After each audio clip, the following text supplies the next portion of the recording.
hinimay-himay ko, ano ang problema ko? Bakit ako napupuntas parati sa ganitong situation? Hindi mo naman kasalanan yung ma-inlove ka, diba? Wala naman akong ginawang masama. Bakit parang ganun? Parang pumatay ako ng tao, nag-boyfriend lang ako. Yung ang sasama talaga na sinasabi sa akin, paano ko bubuhayin anay ko? Paano ko bubuhayin yung mga anak ko? Wala na akong trabaho. Gusto ko na may asawa, gusto ko ng complete family. Yun ang gusto ko na hindi ko na-achieve ever since. So ngayon, hinahanap mo ba ulit ang pagmamahal ng iba? Oh, Kumusta ka? Tara, usap tayo. May nakikinig, ramdam bawat pintig. Just be! Sa'yo ako, sa'yo ako, sa'yo ako. Sa'yo ako, sa'yo ako. Kasama sa pangarap, pagsikat ng araw sa umaga. Sa gabi, nasa tabi, don't you worry. Tara, let's be happy. Sa'yo ako, sa'yo ako, sa'yo ako. Sa'yo ako, sa'yo ako. Sa'yo ako, ako'y sa'yo. Ganyan ang Pilipino, nagbibigay, dumaramay, gumagaan ang buhay. Sa'yo ako, sa'yo ako. Sa'yo ako, sa'yo ako. Sa'yo ako. Hello, it's a B day today dahil B for Begin Again. At ngayong araw na ito, makikilala natin si Ai de las Alas dahil she is back with a vengeance. Bakit tayo nasa gym? Siguro by now nakikita nyo na ang mga sokmed ni Ai, di ba? Grabe magbuhat, grabe magbanat.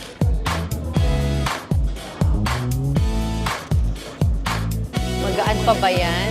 oo nga, mabigat. Wait, Bato mo. Yun, one.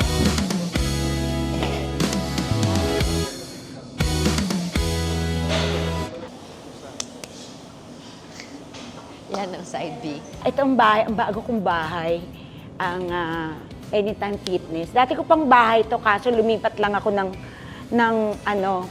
UP Town. Ilang araw ka in a week magpapawis? Dito, coach, ilan ba? Mga 4, minsan. Dito, Oh, 3 to 4 times a week. 3 to 4 times Ay, a taog week. mo ko, girl. Oo, tapos yung high rocks ko is minsan once a week kasi Sabado lang naman yun eh. Anong klaseng estudyante? Kliyente si Ai. Kuya, coach, ano mo ko Ano ba? Si Miss Ay, napakasipag po, tsaka wala siyang inaatrasan na workout. kahit na inaatrasan. kahit nahihirap siya, talagang pinupush niya yung sarili niya. Mataas yung niya, fighting spirit. Tsaka at her age, kung ikukumpara ko siya sa iba kong client, siya yung pinakamalakas talaga. Talaga ba? Oo. Wow. Sa'yo. Kasi ilang ka na Miss Ay, di ba kaka-40 mo lang? 48. Is ka. Saan nanggagaling yung lakas? Siguro after nung, bukod sa prayers, siguro after nung nag-change ako ng lifestyle 10 years ago. Kasi na ako ngayon parang gluten-free, tapos lahat no preservative, organic, sugar-free, dairy-free. Mahirap yun ah. Mahirap Baka karton na lang talaga. yung kinakain Yun mo. na nga. Sabi ko, Lasang karton, yan yan. Kaya Nakikita niyo. na-enjoy mo pa yung buhay mo kasi pagka may inaaya siyang kumain sa labas, Hindi ako sumasama. Hindi sumasama kasi, Oo, napaka-limited lang na kinain. Limited nung Ang dami ko rin kasing allergies. And may psoriasis ako nung 15 years old ako. Kaya nagbago ako ng lifestyle. Kasi yun ang bawal pala sa kanya. Dairy, red meat, and mga sugar, especially yung white. So, nagtali naman siya kasi nung nagpa-life science ako, lahat ng allergy ko, yun. Bawal kang kumain. Kaya nga buti nga buhay pa ako eh. Diba? Sabi ko nga, I eat to survive, not for pleasure. So, ang UII is an athlete. Yes. Kiniklaim mo na talaga. Oo, nakalagay athlete eh. Eh di certified athlete. Ito pa i-claim ko yung atleta tayo. Oo, atleta tayo. Atleta Nakaba. tayo. Oo, push natin. O push natin yung iba na tayo ngayon. Wow! Ano ibig sabihin ng tattoo mo? Ano to, parang Greek word for unconditional love for God, for family. Husband dapat, pero wala na. So, children na lang. Agape! Agape. Yes. Okay. Yan! Kaya na. Ganun na. Okay, gawin natin mo. Actually, kaya tigil sa Hyrox. Hindi na ako Makita mo sasayaw. nag-Hyrox na siya. So wala akong planong mag-Hyrox Oo. Pero si Ai. Hindi. Bubudulin ko siya. Daratingan pa na makikita niyo, magkasama sila. Nandun sila sa Dubai. Kaya gawa nila, nag-Hyrox. 61 ka na, di ba? Yes, 61. Pero sa iba, pag senior age, slowing down.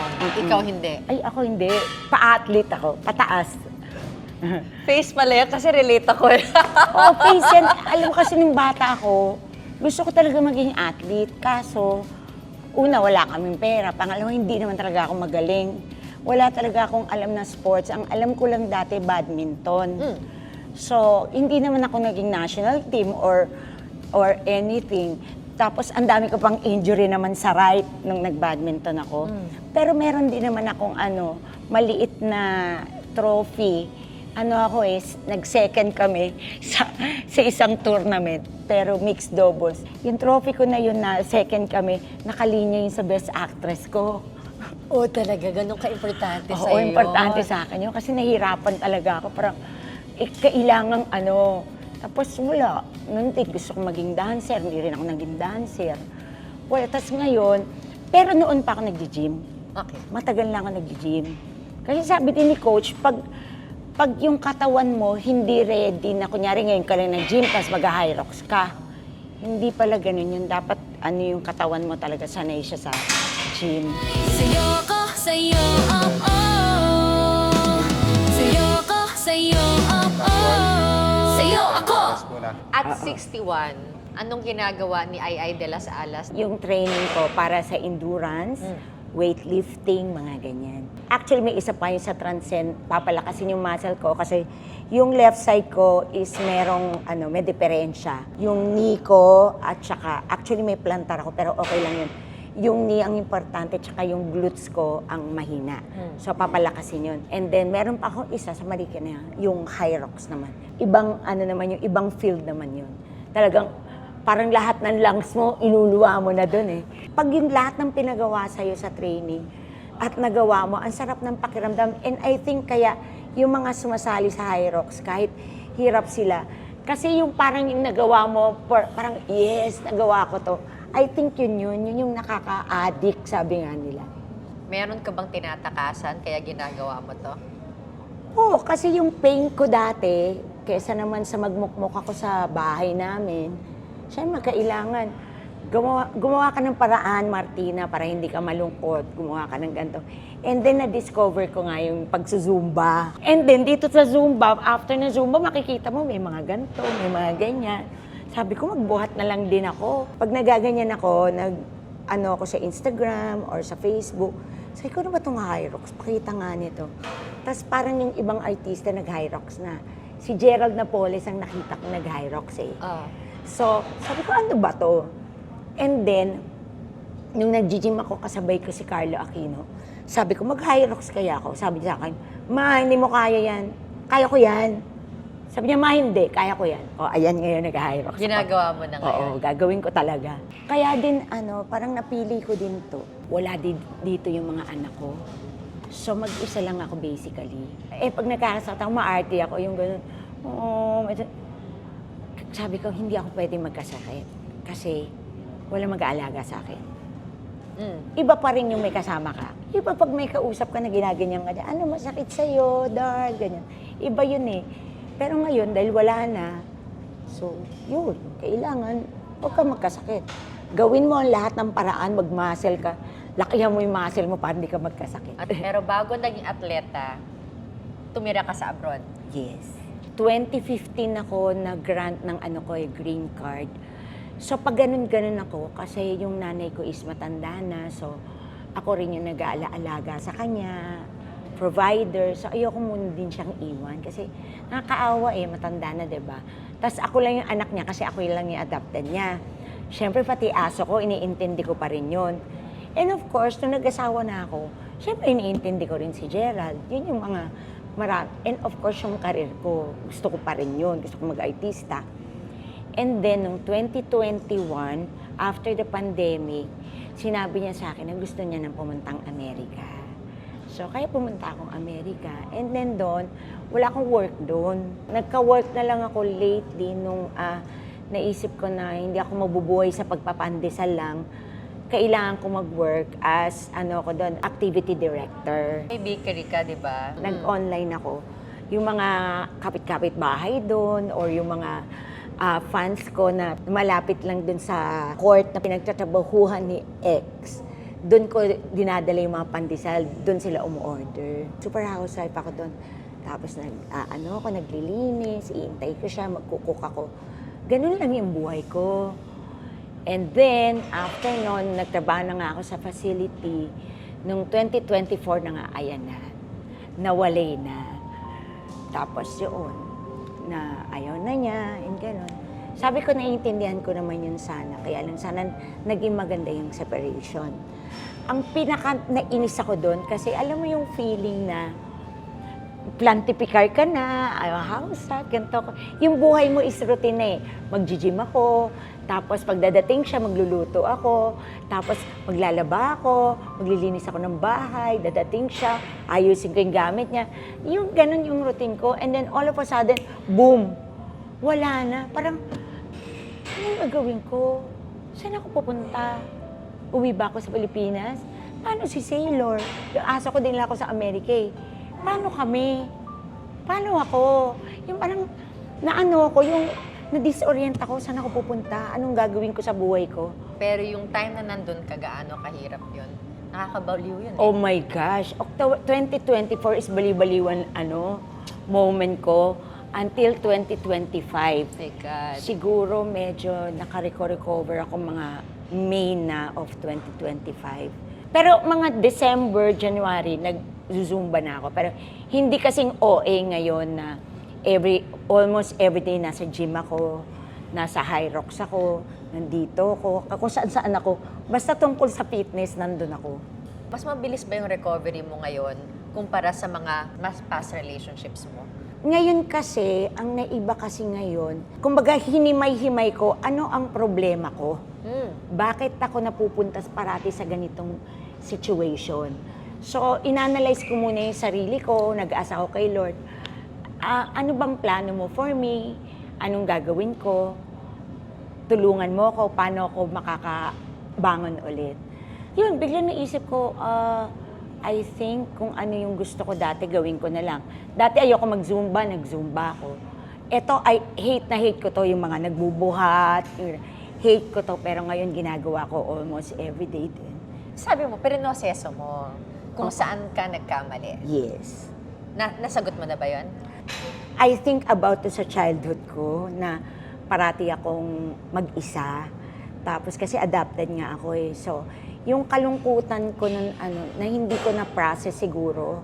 So ngayon na parang kinukuha ko dun sa mga partner ko yung pagiging masaya ko. Na kailangan meron akong kasama para maging masaya ako. Kasi ganun nung bata ako eh. Mga kasama ko lang, yaya ko, pinsan ko, kasi yung mother ko, siya parati siyang nag-out of town kasi engineer siya. Yung nag-adapt sa akin. So sabi ko, I think may kinalaman yun. Bukod sa pagiging luka-luka ko. And yung pagiging pag kung ano yung ginusto ko, eto to, hindi ko pinag-iisipan mabuti ng 100 times. Kunyari, na-inlove ako dito sa taong to. Okay naman siya, okay to. Tapos kahit nakikita ko may red flag, ginigame ko pa rin. Kasi gusto ko ng kasama, gusto ko ng may asawa, gusto ko ng complete family. Yun ang gusto ko na hindi ko na-achieve ever since. Paano ba? Baka hindi talaga yun for me. Kasi baka may ibang plano ang Diyos sa akin. Although, yung mga anak naman is magaganda and meron na silang sariling buhay. I think yun. Siguro sabi ni Lord, may iba akong plano sa'yo. Basta ka lang, keep going. Akong bahala sa'yo. Keep going. So ngayon, hinahanap mo ba ulit ang pagmamahal ng iba? Oh, no. I love myself more. Martina, let's go. Mahalin mo sarili mo. Lahat na makakapagpasaya sa'yo, gawin mo, ikaw muna ngayon. ayoko rin magsalita ng tapos kasi baka mamaya mabash na naman ako. Sabi mo dati, hindi ka na mag-aasawa. For now, aayusin ko muna lahat-lahat ng gusto ko. Mag-gym ako, mag-Hyrox ako. And one thing of Hyrox, kaya gusto ko rin, kasi gusto ko mag-travel. Kasi pag Hyrox, wala naman dito eh. Magta-travel ka ngayon, Hong Kong. Ang next kong target, baka mag-Argentina ako.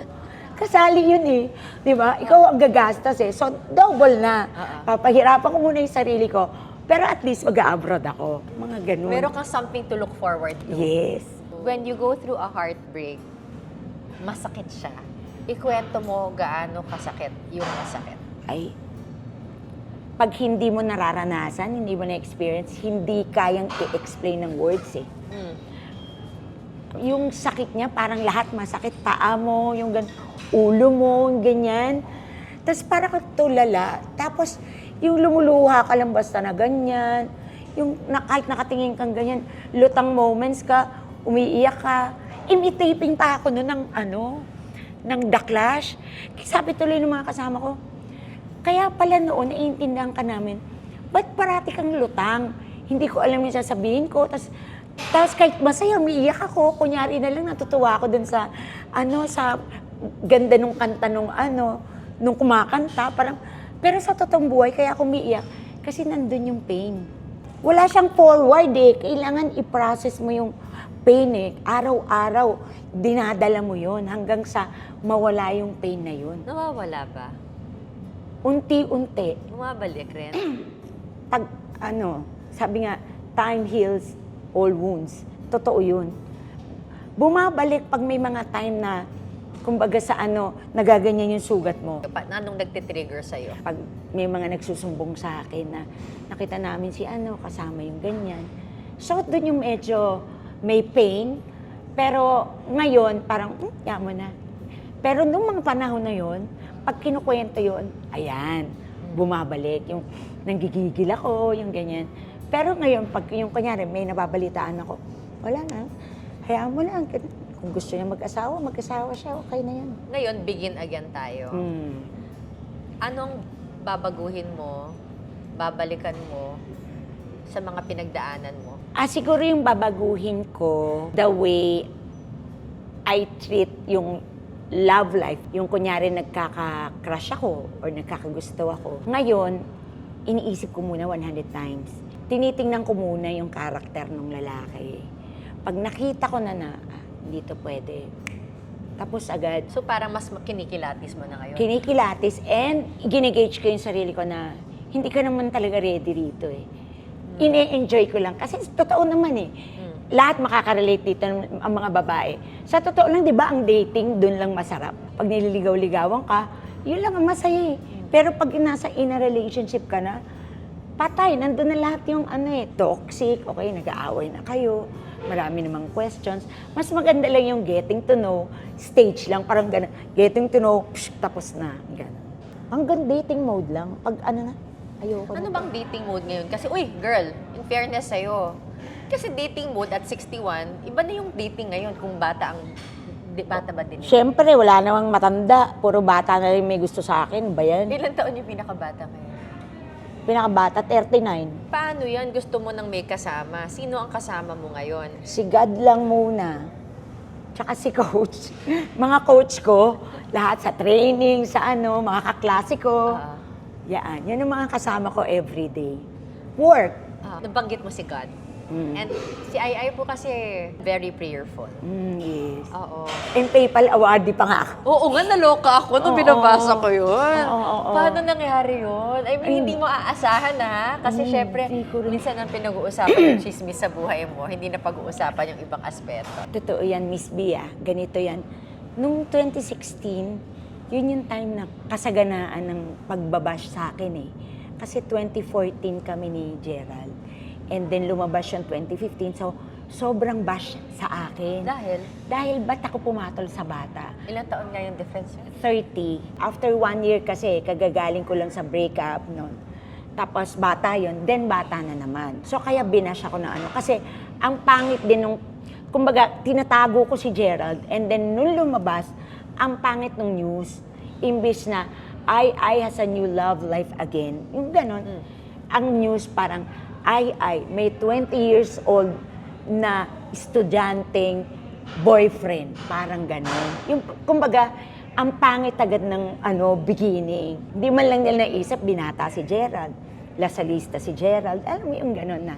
Pero okay lang. So, nung nabash ako, alam mo ba, 2015 yun, 2016 na nag-grant yung PayPal award ko. So, parang nabura yun. Yung gift ni Lord sa akin. Parang, hindi mo naman kasalanan yung ma-inlove ka, diba? Binata si Gerald, wala akong pinatay na tao. Pero yung pangbaba sa akin, parang pumatay ako ng tao. As in, naiyak tuloy ako sa'yo. Parang, wala naman akong ginawang masama. Bakit parang ganun? Parang pumatay ako ng tao. Nag-boyfriend lang ako. Ba't naman ganun yung pagbabash niya sa akin? Yung ang sasama talaga na sinasabi sa akin. And then that time, yun yung time na nawalan pa ako ng work. Kasi hindi na ako na-renew ng ABS that time. So parang sunod-sunod yun. And then biglang, anak, huwag ka na malungkot. Ito, gift ko sa'yo. So yun. Approve ka sa akin. Yung sinabi niya, approve ka, anak. Parati namang siya parating siya sumasalba sa akin. Every time ng buhay ko. Alam mo ba, after niyan, iyak tuloy ako. Di nawalan na nga ako ng work, di ba? Nakatira kami sa Ayala noon. Alam mo ba, sabi ko sa kanya, Lord, wala akong work. Sabi ko, paano ko bubuhayin nanay ko? Paano ko bubuhayin yung mga anak ko? Wala na akong trabaho.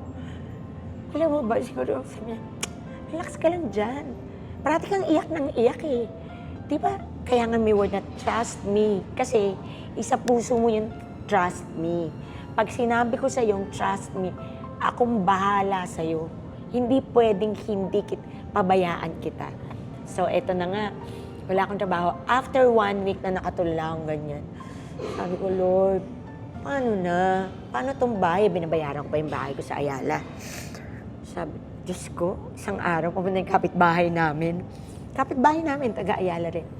Sabi niya, ay, binibenta mo pa itong bahay mo? Sabi ko, hindi po. Pero sa totoo lang, hindi naman talaga. Pero umuuwa ko bigla sa kanya. Sabi ko, ay, opo, binibenta ko itong bahay. Ganyan. Pero hindi talaga. Pero biglang, wala nga akong trabaho. Sige, benta mo na lang itong bahay.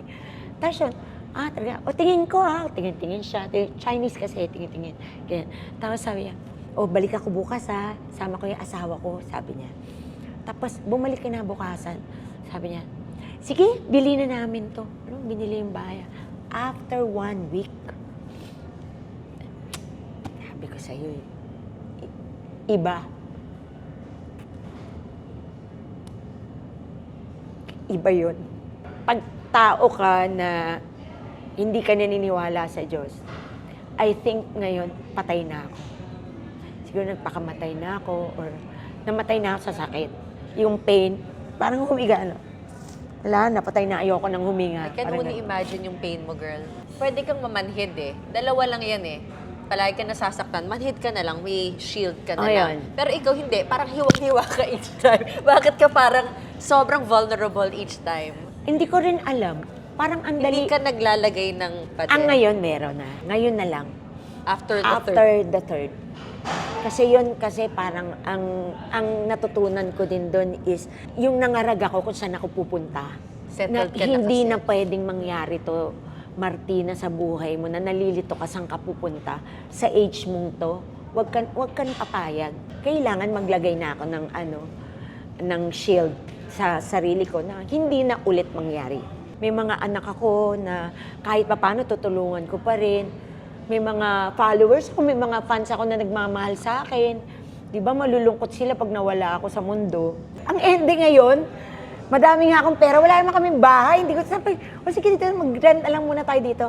Pero may bahay talaga akong yung akin, yung first house ko. Tinanggal lang yung stress ng buhay mo. Galing, no?